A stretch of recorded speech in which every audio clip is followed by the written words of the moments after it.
Now who you rockin' with, them or us? Deep love or cheap lust? QB or bust? Infamous till we pass on. Hello. Welcome back to yet another video. We got another college football video here. Every day we get closer to kickoff for college football, but we're not there yet. So we got a few more videos to pump out. I won't hold y'all for too long. Today we are doing the top 15 power rankings, number 10 through number 6. Top 5 will be its own video because if I did all top 10 here, it'd be like an hour and a half. And we don't want that, do we? So let's get right into it. Number 10, LSU Tigers. I know personally, what a tumultuous season I'll say for LSU. I know personally, with the loss to FSU, they were looking shaky week 1, and then after the thumping that they took versus Tennessee, I speak for the public, I believe here when I say I personally had counted them out after that loss to Tennessee. But we would come to find out just how good Tennessee was and just how well LSU was able to bounce back from that rocky start. So let's get into it. 10-4 last season. They were as high as 5th, knocking on the door of the college football playoff. But we know what happened at the end of the season. We'll get into it. They were obviously unranked at one point, and their longest win streak was 5 games. So let's get into what LSU's 2022 looked like. I already mentioned started off week 1, close loss to a good FSU team. In hindsight, 2 good teams playing their 1-point loss. No shame in that. Then they racked off 4 quick ones against Southern, of all teams. Good conference win versus Mississippi State, 15 points, thumping New Mexico, and another good conference win over a not so good Auburn team, but nonetheless, you'll take the W. Their first game while being a ranked team against Tennessee, you hate to see it, or you love to see it if you don't like LSU. Yeah, I watched that game, not close ever. It was, I was completely indifferent to LSU football, and it was still hard to watch. That's how bad it was. So, you go from 25 back to unranked, what do? Good division, or not division, conference win over Florida. Another very good, probably their best win of the season. Well, not their best win of the season. We'll get into that. Over number 7, Ole Miss. And then, Ole Miss, talk about how good they were, especially early on last season. And for LSU to put a, 25-point victory on Ole Miss, that gets slept on. I don't think that necessarily should be slept on. Probably one of the better wins for an unranked team to beat a number 17 and a very good running team in Ole Miss like that. That is the turning point. If you had to point to one game from LSU last season, I think that is the game where you say, okay, their season started to pick up around here. And then let's talk about how they jumped all the way up to, I had to double check this. They were number 10, apparently, when they played Alabama. And Alabama was 5th at the time. I don't know why I didn't put that there. But it was a 10 versus a 5. I don't know how you go from unranked number 10. It was a good win over Ole Miss, but nonetheless, obviously, the game they pulled off against Alabama down to the wire in overtime. It was ridiculous. So they pulled that win off. Then Arkansas, 13 to 10 win over Arkansas. You'll take those. Thumping versus UAB. Get all the way up. You work so hard to pull yourself back into this. Wins over number 7 Ole Miss, Alabama, and then you lose to Texas A&M. And not just any Texas A&M sucked last season. They were the best passing defense in college football, believe it or not. But offensively, it was like Iowa, and over there in College Station. That is without a doubt, if you ask me, the worst loss of the season for LSU.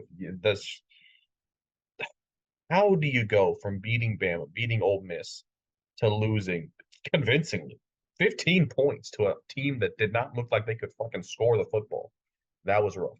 And then obviously Georgia, nobody beat Georgia, so you can't really hold that against LSU.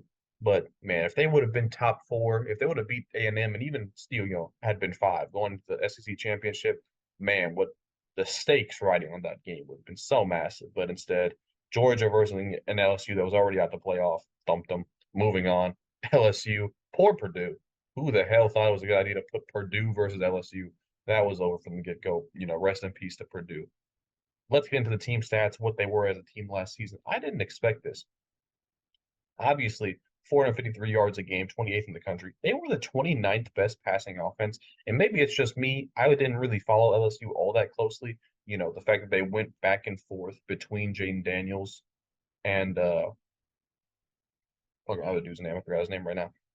But they had multiple quarterbacks, and I kind of just think as Jaden Daniels is like the quarterback the entire season, even though he didn't play the entire season. So that is why I'm thinking differently. But 41st rushing offense, so top 50 in passing and rushing. That's always a good combination. 24th in the country in points per game. Uh, over 3 sacks. That's very bad. I had to double check. I saw 29th, 41st, 24th, 116th in sacks allowed. That's not great. You never want to be, 116th in anything, let alone, protecting the quarterback. And then 19 turnovers, you don't love to see that, even though they did play, an extra game that most teams did. Defensively, LSU defense, always solid. That's how I describe it here. Not great, not horrible. 41st yards per game, 32nd in passing yards allowed, 63rd in rushing yards allowed, 31st in points per game. The margin of victory there, 12 and a half, very good. Didn't get after the quarterback a whole lot. That's the thing I think you can kind of point to as the thing holding the rest of the defense back overall, only around 2 sacks a game. And the 20 takeaways, like I said, not bad. You did win the turnover margin battle there, or turnover differential. But I'd say, a good offense complemented by a not bad defense. On paper, you may say, well, how did they win 10 games in the SEC West? It's just the ball bounced in their way, a couple times, like versus Alabama, versus Auburn, Arkansas. They were good at closing out close games. I will give them that. Let's look at who they lost, though, from that core of players. Key losses. Several players drafted, such as B.J. Ojulari, their leading pass rusher from last season. That is not B.J. Ojulari. What the hell? My bad. That's not him. Anthony Bradford. I think I had him mixed up. Anthony Bradford, drafted to my Seattle Seahawks. Jay Ward, Jacqueline Roy. So if we put it all together here, we got a couple defensive linemen, Jacqueline Roy, B.J. Ojulari, Jay Ward, Mekhi Gardner in the secondary. Then offensively, guys like Jack Beck, Kayshon Boutte, a down year for him last season. The coming out party, you could say, for Malik Neighbors was kind of the storyline for the LSU receiving corps last season. They also lost Jeray Jenkins, and then also, Micah Bakersville, Jarrett Converse, Ali Gay. So obviously every year LSU is going to have several players drafted. Nothing new here. But I would say they kept their core group of players around. Nothing here screams to me like, oh man, they are not going to be able to replace that guy. So kind of got off a little easier than most teams, at least on this list. Going to their key remaining players, at least offensively, we got Jaden Daniels, obviously. He is the guy you point to and say, he is their Heisman level player. He is the guy who's going to keep them in every game. If they hope to continue to win the SEC West, it's going to be on the shoulders of a Jaden Daniels, complemented by a very good core of running backs, starting off with Logan Diggs, transfer from Notre Dame. Very impressive stats he had over there. Josh Williams and Noah Cain, nothing to scoff at, returning from last season. And then Jaden Daniels, he was the leading rusher from last season. So put all of these guys together, obviously, account for them splitting carries with each other. But you got a pretty good rushing attack. But if you did want to air it out, you still have Malik Neighbors returning off of a 1,000-yard season, the emerging number one from last year. Mason Taylor made a couple big plays, including the game-winning grab against Alabama. Son of Jason Taylor. I didn't know that until doing research for this video, so shout out to that fun fact. Brian Thomas returning, 5 touchdowns, 361 yards last season. Kyron Lacy there as the wide receiver 4, adding some depth. Well, wide receiver 3, probably their 4th leading target next season. And then defensively, where do we start if not with Harold Perkins? Getting a lot of hype as, he's already getting mocked, like the top 3, top 4 in next year's draft as like the number 1 defensive player. He just had some game-breaking moments last season against certain teams. He is the guy that you point to and, just as one of the best defensive players in college football. It's almost going to be hard for him to live up to the hype. I feel like he could have like 10 sacks next season, 15 tackles for a loss, and there'll still be people saying like, he didn't really break out like I thought he would. So the expectations are through the roof right now. Let's see if he can deliver on those. You got a good linebacking core as well. You got Ogafo, I think, coming over from Texas. You got Greg Penn, Omar Spates. Then in the secondary, Denver Harris, Zy Alexander coming in from a smaller school. We'll see how he pans out. Deuce Chestnut, Greg Brooks. I should have had this organized a little better. You also got Savion Jones in there, 4.5 sacks last season. So defensively, it was not bad last season, but I do think there is obviously a lot of room for improvement there. And if they can get into the top 20, top 25, that would help the offense, take a lot of pressure off them, obviously. But this is a good unit. I feel pretty confident that this is a team who is going to get stops when they need them next season. Moving on, though. LSU number 10, number 9, I got Oregon. Pac-12 is going to dominate this list. I think I had Utah at 12, Oregon at 9. We still got a couple left. Y'all are working in your minds right now. I think who we could beat besides USC. You'll find out. Oregon 10-3 last season. At one point, getting as high as 6th. They were unranked after what Georgia did to them in week 1, and they rattled off an 8-game win streak at one point. Let's get into it. I don't want to talk about what Georgia did week 1. I didn't watch the game. I heard of it. I heard of the things they did. I will not repeat them on this channel. The score says it all.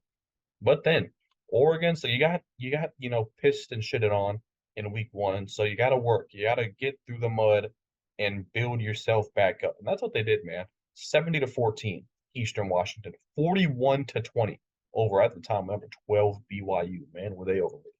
44 points on a not bad. You probably look at that game. Damn, Washington State 44-41. That was not a bad Washington State team. At the time, you could probably say, Washington State probably could have won that game. They kind of lost it at the end there. They kind of collapsed.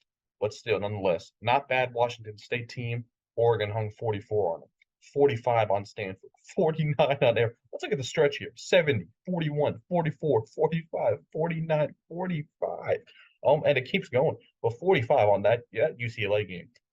I mean, their biggest win up to that point, a very good UCLA offense last season. They put up 30, but still Oregon's offense was just running. At this point, you got to say, week 8, week 9, week 10, probably the best offense in the country. Follow that up by a 42-piece at Cal, 49 at Colorado. Is that 8 straight 40-point games? Yes, it is. And what a game that was. Week 11, 34-37 versus Washington. I'll tell you, Washington was a lot better than they were rated at the time, 25th. That was an amazing game. Pac-12 showdown, night game 2, I believe it was. Classic, if you ask me. Oregon took the loss. Washington was the better team that night. Nothing to be ashamed of, though. But that did kill their playoff hopes there. They were ranked 6th at the time. They win that game. They're probably even a little higher. But nonetheless, a win over Utah. Nothing to scoff at. Absolutely nothing to scoff at, considering we know Utah would be the back-to-back Pac-12 champions. Big win for Oregon there. Then a loss to Oregon State. People are going to look at that and say, wow, what a sour note that leaves on their season. But again, Oregon State, man, Pac-12 last year was 5-6 deep. They had a lot of teams. Oregon State was a 10-win team last season.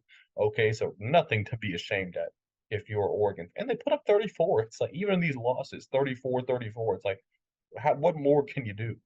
And then finishing off their season with a nice little win over North Carolina in the Holiday Bowl. So I think you can already piece it together. They had one of the best offenses in the country, a not so good defense. But let's break it down. 6th best in yards per game, over 500. 17th best passing offense, 284. This may surprise you. I don't know that top 20. If you're top 20 in passing and rushing, you're doing something right. Over 215 yards per game for Oregon last year. They pounded the rock. Probably not what you expect in Pac-12 football, but that's what they did. 38.8 points per game, top 10 in the country. 0.3, I had to double check this. 0.38 sacks allowed a game. Best in the country. 0.38. I don't even know how that happens. Like, how do you only give up a sack every 3 games? It's mind-blowing. And then only 12 turnovers. 12th best in the country.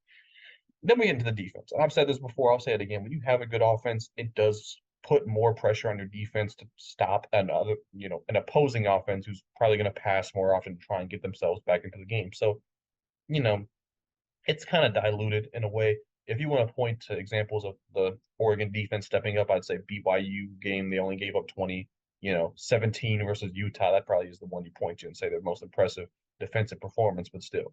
71st yards per game, 102nd passing yards per game, a little, to be expected. 30th in rushing yards per game. That's the stat you can kind of point to that they hung their hat on. 27.4 points per game given up. That's not good. Still having a 10+ point margin of victory while giving up 27 a game is pretty damn impressive. They did not get to the quarterback at all, which is even more sad when you consider the fact other teams probably had to throw the ball a lot more than they usually do against Oregon. 1.38 sacks per game is not going to cut it. 123rd in the country. And then 21 takeaways. I mean, okay, 37th in the country. That is something that, better than you would probably expect for a defense of Oregon's caliber. Taking a look at who they lost. Offensively, you got Sean Dollars, running back transfer, I believe. Chase Cota, drafted to the NFL to the Lions. Dante Thornton leaving, over 20 yards per reception, by the way, leaving to Tennessee in the Volunteers. Alex Forsyth, NFL. Not going to say bro's name, got drafted to the Ravens. DJ Johnson, NFL, Panthers, I believe. Noah Sewell, Texans, if I'm not mistaken. Maybe, actually, not. It was the Bears, if I'm not mistaken. Justin Flo, transfer. Christian Gonzalez, NFL. Bennett Williams, NFL, if I'm not mistaken. Bears, I think. Or no, Dolphins, I think. So, summarizing, 2 DBs, 2 linebackers, pass rush, 2 offensive linemen. That is, I mentioned that they were the best in the country, not giving up sacks. Losing 2 starters, keep an eye on that. The receiving core, Chase Cota, Dante Thornton, both important, but I'll get into how they replace those guys. Take a look at the offense. Bo Nix, if you have not been paying attention, it will shock you to know that Bo Nix is one of the best quarterbacks in college football. Probably, if I had to, I'll probably make a video about my top 10 guys to watch for the Heisman. Bo Nix will certainly be in that list. I mean, the man had over 4,000 yards and 43 touchdowns last season. I mean, he was incredible. I have no reason to believe that he won't do that again, if not better. So keep an eye on Bo Nix. He's one of the 4 or 5 best quarterbacks in college football. Then the running back room is ridiculous. Bucky Irving and Noah Whittington, without a doubt. I mean, just off the top of my head, I don't know if I can name 1 or 2. I could probably name 2 off the top of my head. Running back duos better than these guys. So I'd say they're a top 3 duo in the nation. Correct me if I'm wrong, but they were amazing last season with a lot of room to improve. So I mentioned how Oregon, they love to run the football. You can see why. And then the receiving room, you got Terrence Ferguson, tight end, 400 yards, 5 touchdowns. Tez Johnson, bring him in from Troy, 863 yards last season, part of a very good Troy team, by the way.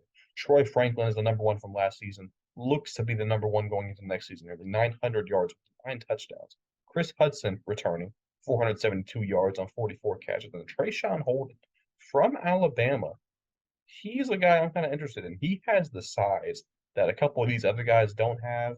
6 touchdowns last season. I looked at him to be kind of a red zone threat. That he's one of the more exciting. But even though he's the 4th receiver on this depth chart here, keep an eye on Trayshawn Holden. And then defensively, bringing in guys like Jordan Burch and Evan Williams in the transfer portal, I think is very, very important, especially Evan Williams with the losses you've had in the secondary. Looking at I would say the secondary, I mean, just based off the guys here, I mean, this is the most secondary players. I mean, Steve Stevens, but what a name, Steve Stevens. Brian Addison, Trikwezi Bridges, Jamal Hill, Evan Williams. But, they didn't get after the quarterback, right? That's why Jordan Burch is a pretty big get. But quite frankly, I still don't see a world and where they're, a top 20, top 30 pass rush next season. But they don't need to be. They just got to not be what they were last season. So, a lot of room to improve, but I'm not sure if they got the guys to be much more than they were last season. So quite frankly, as frustrating as it may be to say, I think it's going to be more of the same. The Oregon flashy, amazing offense carrying a lackluster defense, but it's going to be about how they close games. They got a lot of good teams on their schedule. Can they beat them out and be a little better than they were last season? That is yet to be seen. Number 8, I got Florida State. At first, I had them at 10th. Then I kind of was starting to realize how good of a defense they had, and I had to slide them up a couple spots. 10-3 last season, as high as 11th, unranked at one point, rattled off a 6-game win streak. And let's get it, because it was very interesting. First 4 weeks of the season, week 0, I guess you could call, is what their Duquesne game was. But week 1 really beating LSU, beating Louisville, Boston College, starting off 4-0, not really getting a lot of attention outside of the LSU game. And then they finally get ranked and lose to Wake Forest. And then they lose to ranked NC State. And then they lose to Clemson. You know, what is such a strange schedule to look at here. I mean, you got the stretch of green, stretch of red, stretch of green. I mean, and none of these were blowouts. I mean, 10 points to Wake Forest, 2 to NC State, 6 to Clemson. I mean, a bounce of a ball and all those games are changed and, such a different outcome for Florida State this season. But they came back with a vengeance after the Clemson loss. Look at their offensive performances, the output after week 7, coming back off a bye, might I add, 41 versus Georgia Tech, 45. They thumped poor old Miami, 45-3, thumped poor old Syracuse, 38-3, 49 over Louisiana, 45 on Florida. I mean, they dominated Florida for what it's worth. And then, a bowl game victory over a subpar Oklahoma team. I think Johnny Wilson had like 200 fucking yards. Getting into the team stats, 10th best in total offensive yards per game. Very interesting there. 28th passing offense, about 270 yards a game. 13th best rushing offense. I didn't know that. But Trey Benson and them, they were cooking up a storm. 214 rushing yards a game, 36.1 points. I mean, just look at this: 10th, 28th, 13th, 16th, 1.54 sacks allowed. 38th. Middle of the pack. 14 turnovers, tied for 24th in the country. But I mean, the difference between, I already talked about Oregon was 12th, and they had 12 turnovers, so 14 here. I mean, not much of a difference there, but defensively, this really shocked me. I mean, 15th in total yards per game, right? 4th in the country, only 165.4 passing yards allowed per game. That was shocking to me when I found that out. Now 75th in rushing yards per game. That's not great, but I mean, hey, will you take the 4th best passing defense for the 75th best rushing defense? I mean, I think Florida State would. tied for 20th in scoring defense, only 20.6 points per game. A 15.5 point per game differential. You'll take that. I'm sure of that. 3.08 sacks per game. They got after the quarterback incredibly well. Probably ties in to this very low passing yards per game number. 12th in the country at sacks per game. 16 takeaways, not great. That is actually something they could significantly improve in. 86th in the country. Getting into the guys they lost, Jamie Robinson, NFL, Panthers, I believe. Trayshawn Ward transferring out, kind of surprising. He goes to Kansas State. Pokey Wilson, NFL. Micah Pittman on his 3rd or 4th team. Not a big loss, if you ask me. Cam McDonald, NFL. Malik McClain transferring to Penn State. Derek McClendon out the door. Amari Gaynor out the door. Similar to LSU, I guess you could say. Not a whole lot of guys. I mean, if you keep your quarterback, which these first 3 teams all have, keep your quarterback, keep your head coach, keep your running back, really, I feel like everybody else is kind of replaceable, and that's how I feel about all these guys, with the exception of Jamie Robinson. I think he was the star that you really lost here. Offensively, what seems to be one of the most exciting offenses in college football, headed up by Jordan Travis. He's getting the Heisman hype. Is he worth it? I'm not sure. I'm not ready to answer that. He may or may not be in my top 10 Heisman watch list. We will find out. But certainly one of the better quarterbacks in the country. He was in my top 10 QBs list. Trey Benson, kind of the guy you circle, especially with the transfer of Ward to really break out as one of the premier running backs in college football. Lawrence Tafali looking to step into that running back 2 role. Jordan Travis, always deadly with his legs. And then Jaheim Bell, a transfer out of South Carolina. Who knows what he can be? Is he a running back? Is he a tight end? Where do you play him? How often do you play him? A very exciting weapon for this Florida State offense. Johnny Wilson returning, the 6'20" receiver, over 20 yards a catch, monster performance versus Oklahoma. Keon Coleman, getting him out of Michigan State when he could have gone anywhere and he chose Florida State, knowing how explosive their offense already was, that says a lot. I'm excited to see him go to work. Kyle Morlock as another just transfer weapon for Jordan Travis, coming from a smaller school where he put up 446 yards and 6 touchdowns. And then Kentron Poirier as a deep threat, over 20 yards a catch for him as well. I mean, it's a loaded offense with a new OC. I believe it was the offensive line coach who got promoted to offensive coordinator. Excited to see what he can do with. I mean, you got to be something special to fuck up all these guys. So we'll see what he does. And then defensively, not a not a massive list here, but if I had to highlight one guy, it would be Jared Verse returning. He could have gone to the NFL if he wanted to. He was a first round pick, millions of dollars waiting for him. He turned that down. He wanted to come back and be a part of something special here at FSU, and he joins a very good pass rush alongside Patrick Payton, one of the freshmen of the year, if I'm not mistaken, in the ACC. 5 sacks for him last year. Transfer Brandon Fiske, 6 sacks for him in the interior of the defensive line. Tatum Bethune heading up a solid linebacking core along with Kalen DeLoach. And then Fentrell Cypress. I only have one DB on. That's for a reason.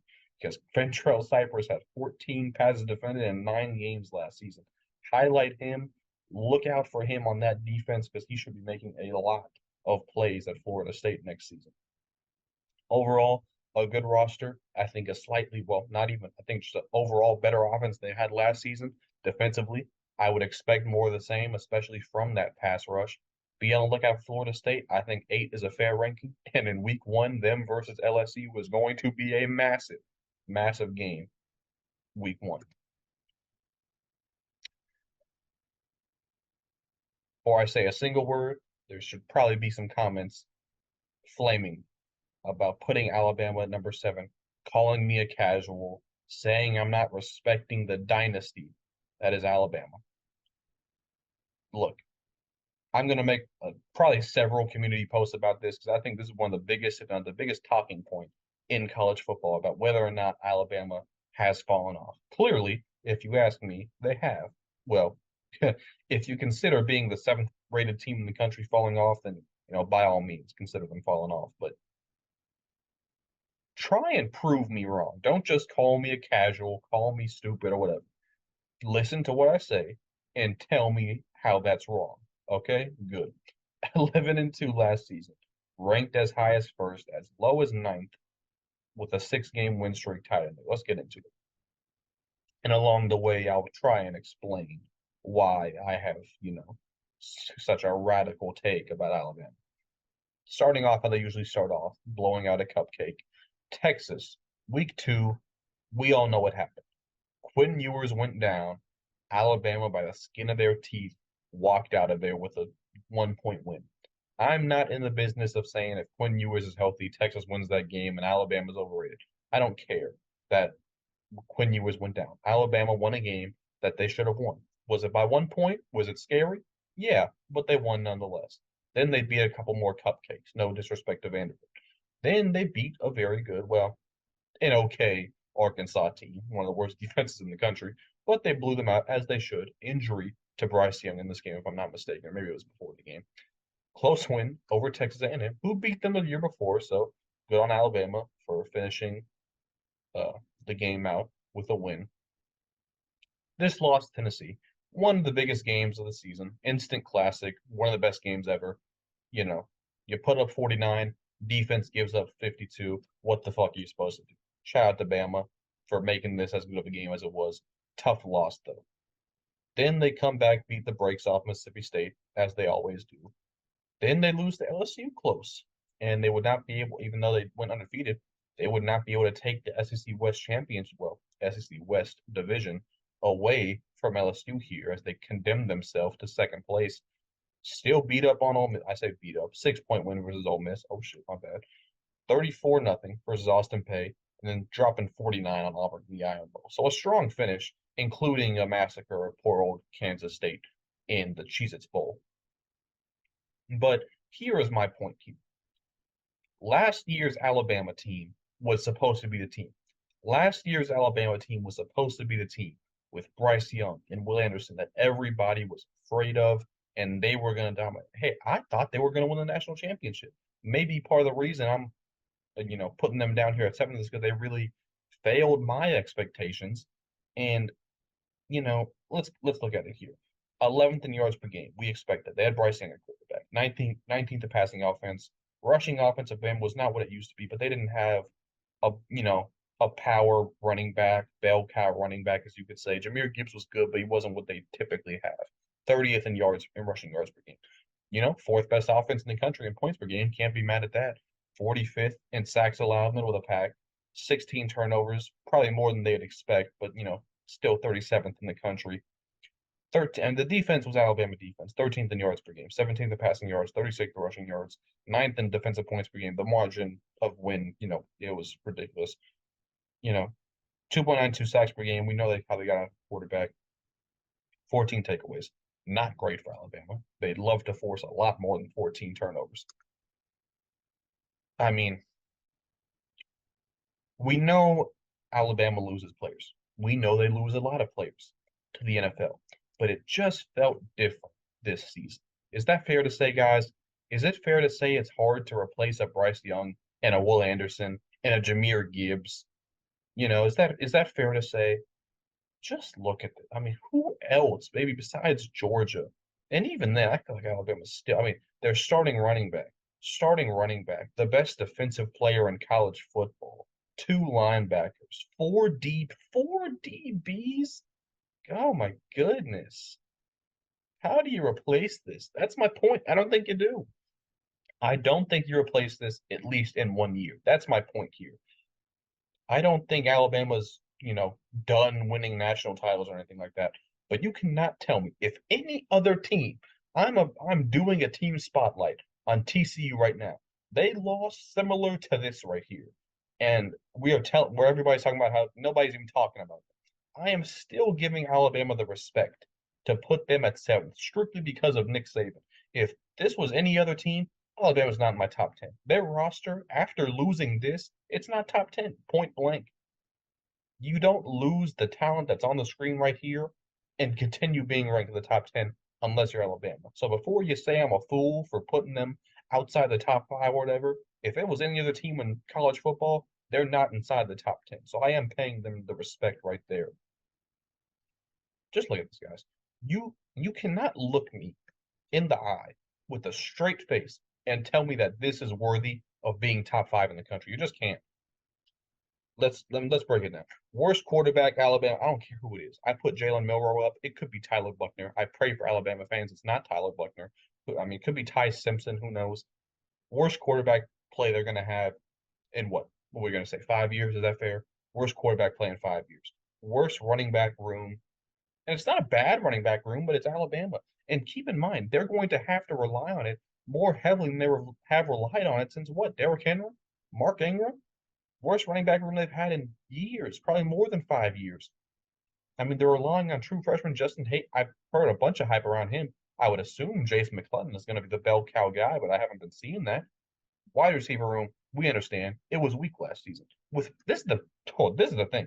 If you have Bryce Young as your quarterback, and these are the numbers you're putting up from your receivers, what the hell are they going to do with Jalen Milroe? If you got Bryce Young throwing you the ball and your leading receiver has 674 yards or 677 yards or whatever it is, Jermaine Burton's not cutting it. I'm sorry. Ja'Corey Brooks, hopefully he improves. I got some hope for him. He's not cutting it, man. Kobe Prentice, CJ Dippery out of Maryland, this isn't it, guys. I'm sorry. Nothing about this. This is the worst offense we've seen on this video so far. I'm telling you. They got the worst offense out of any team on this list. Top 10 or top 5. This is not impressive. This does not strike fear into anybody's hearts. They got the Notre Dame offensive coordinator. Well, even though it is the Alabama playbook, regardless of who's calling the plays, it's still Nick Saban's offense. He has the final say. I understand that. But, man, this is not it. I am not impressed or scared by this whatsoever if I'm any other SEC team. Defensively, it's where it's going to have to be. I start with Kool-Aid McKinstry, 15 passes defended last season for him. But even then, I mean, the Alabama defense last season, I mean, you point to Tennessee, you point to LSU, they weren't what they usually are. Dallas Turner, I've heard talk about him being the guy. He had 4 sacks last season. And I understand sacks is not the end-all be-all. It's more about pressures and hurries, and I get that. But you got to replace Will Anderson. Point blank, you're not going to replace him. You need somebody to try and step up and fill some of that production. 4 sacks is not going to do it. I'm sorry. Chris Braswell, 2.5 sacks. Not going to do it. I'm sorry. They need, they need guys to step up in ways that I don't think they're going to step up.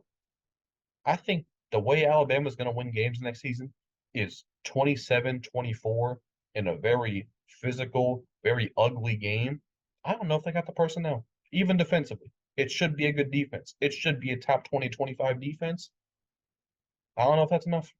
I don't know if that's enough, quite frankly.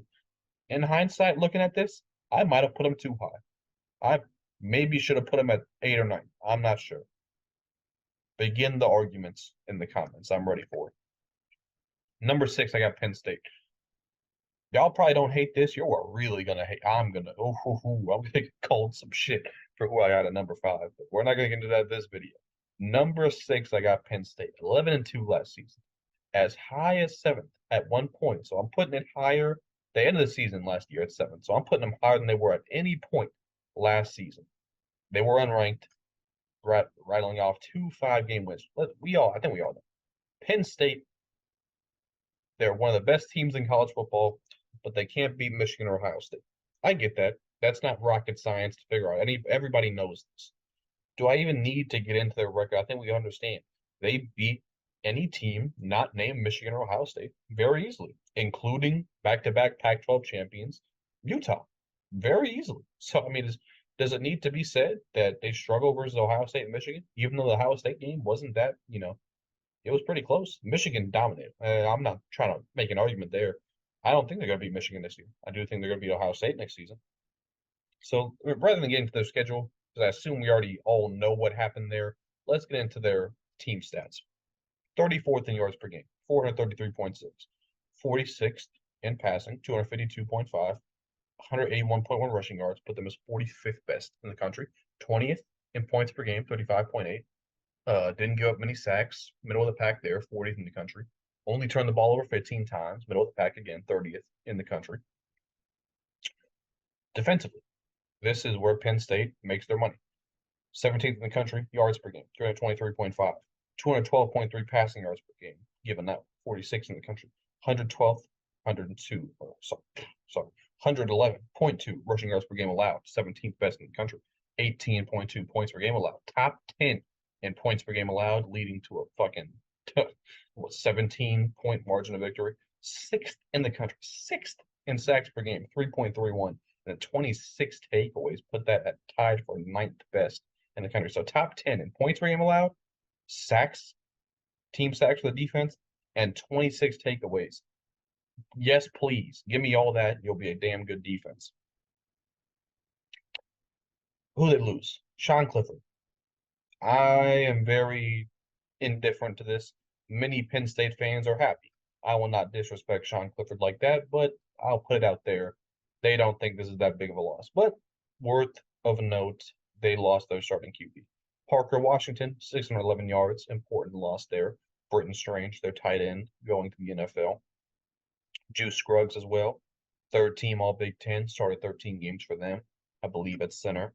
PJ Mustipher, defensive lineman, gone. 37 tackles for him. Linebacker, Jonathan Sunderland.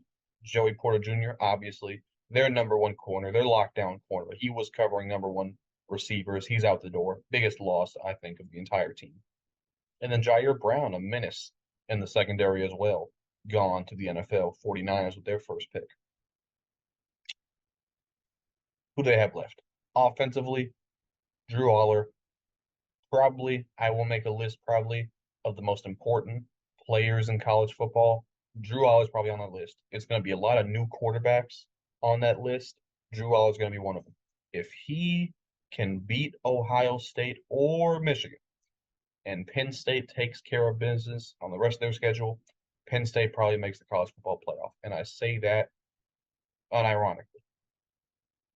We know damn near nothing about him. All I can believe is what people are saying, and obviously people are not going to talk shit about the kid. So we will have to see on game day what he can do. He will be benefited by having, I would say, the best running back duo in college football. Nick Singleton, Katron Allen, they could be the number 1 on 99% of other teams, each of them. You love to see that for Penn State. wide receiving core consisting of tight end Theo Johnson, 328 yards, 4 touchdowns last season. Keandre Lambert-Smith, 389 yards, 4 touchdowns last season. Harrison Wallace III, 273 yards last season. Malik McClain, transfer out of Florida State, 206 yards. And then Dante Cephas, the presumably number one guy coming in from Kent State. Look at what he did in 2021. 1,240 yards, 9 touchdowns. He should be the number one receiver. I mean, I don't think it's close. You could actually make an argument that there's a lack of depth behind him. You'll need other guys to step up, certainly. But, Drew Aller should be throwing a lot of balls right now to Dante Cephas in practice, trying to build that chemistry because he should be the number one coming in as a transfer. Offensively here, I think, a heavy reliance on the run game with a clear number one receiver. But I mean, that's the MO at Penn State. That's what they've been doing for a while now. So at least if you're trying to make the argument that the change at quarterback is going to hinder them, I would say that they don't even have to change much. Just do what you've usually been doing. If anything, rely more on the run game, which should work. They have a damn good run game. Defensively, I mentioned earlier the amount of pressure they got on the quarterback. Oh, fuck. I didn't put the pictures up for the other half of it. Well, my apologies. Most of you are not at the video at this point. If you are, my apologies. Use your head on the right-hand side of the screen. Left-hand side, let me get into their front seven. Alonzo Ford, transfer, 3.5 sacks had he last season. Adisa Isaac, 4 sacks last season.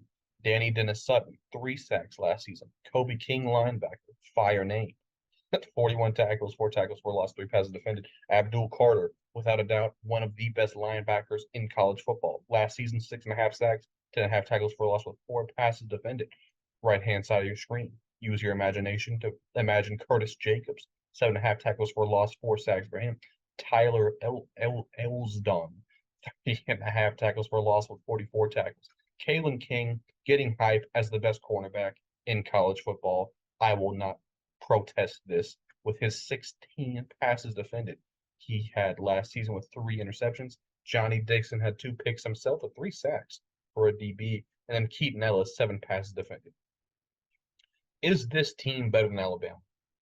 From a roster standpoint, I say yes. Some of you laugh at me. But they both lost 2 games last season.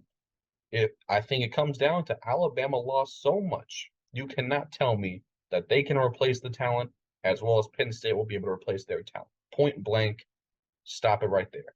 Could I be proven completely wrong? Tell me why in the comments. But remember what I said. Don't just call me a fool for putting Alabama outside the top 5, putting below Penn State. Disprove my points, or else I'm going to think you're a hater who didn't actually listen to what I had to say. If you're still at the video at this point, thank you. I don't know why, but thank you for watching. Leave a like if you somehow managed to enjoy this video. Subscribe if you're new, and I'll see you next time. Peace. It's out the motherfucking pack. Right out the niggas don't know how to act.